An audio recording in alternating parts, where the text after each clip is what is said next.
Hello football fans. গত বছর Spanish super cup হয়েছে সৌদি আরবে। 10ই জানুয়ারি প্রথম সেমিফাইনালে জিতে শিরোপা নির্ধারণী মঞ্চে ওঠে রিয়াল মাদ্রিদ। পরদিনই তাদের সঙ্গী হয় বার্সেলোনা। 2023 সালের পুনরাবৃত্তি ঘটিয়ে 2024 সালও এগোচ্ছে একই পথে। আবারও স্প্যানিশ সুপার কাপ সৌদি আরবে। একই তারিখে রিয়াল মাদ্রিদের পর ফাইনালে উঠল বার্সেলোনাও। গতকাল রাতে রবার্ট লেভানডস্কি ও লামিন ইয়ামালের গোলে ওসাসুনাকে 2-0 ব্যবধানে পরাজিত করেছে বার্সা, যার দ্বারা স্প্যানিশ সুপার কাপের ফাইনালে উঠেছে কাতালান ক্লাবটি। যার অর্থ গত বছরের মতো এবারও রিয়াদে মুখোমুখি হচ্ছে স্প্যানিশ ফুটবলের দুই বড় শক্তি রিয়াল মাদ্রিদ ও বার্সেলোনা। ফুটবলে যে দ্বৈরথ এল ক্লাসিকো নামে পরিচিত। গতবারের সঙ্গে এবারে স্প্যানিশ সুপার কাপের পার্থক্য শুধুমাত্র ভেন্যুতে।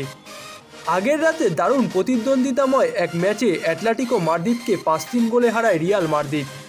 তবে কাল ওসাসুনার বিপক্ষে বার্সার ম্যাচটি এত জমজমাট না হলেও প্রথমার্ধে জাভি হার্নান্দেজের দলকে ভালোই ভুগিয়েছে ওসাসুনা। বার্সা প্রথম গোল পায় 59 মিনিটে।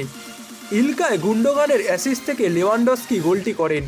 পরের গোলটি ম্যাচে যোগ করা সময়ে 3য় মিনিটে। চোটে মাঠ ছেড়ে যাওয়া রাফিনিয়ার জায়গায় নামা ইয়ামাল গোলটি করেন আরেক বদলি জোয়াও ফেলিক্সের সহায়তায়। এই গোল এবং ম্যাচে অংশ নিয়ে দুটি রেকর্ড করেন 16 বছর 182 দিন বয়সী ইয়ামাল। বার্সেলোনার এই তরুণ এখন স্প্যানিশ সুপার কাপে সবচেয়ে কম বয়সী খেলোয়াড় ও গোলদাতা। ভেঙেছেন আনসু ফাতির 17 বছর 70 দিনের রেকর্ডও।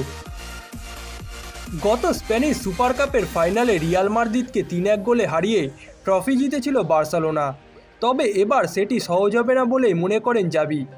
রিয়াল গত বছরের তুলনায় ভালো দল উল্লেখ করে বার্সা কোচ বলেন, আমি কোচ হওয়ার পর গত মৌসুমের ফাইনালটাই সম্ভবত সেরা ম্যাচ ছিল।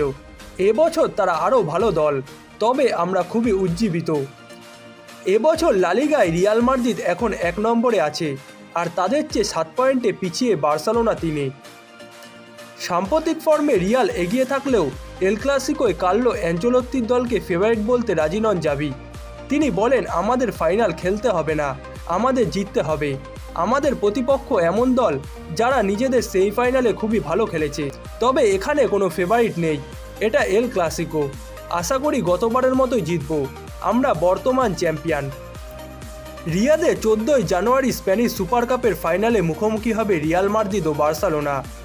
ঠিক গত বছরও এই দিনেই অনুষ্ঠিত হয়েছিল স্প্যানিশ সুপার কাপের ফাইনালটি।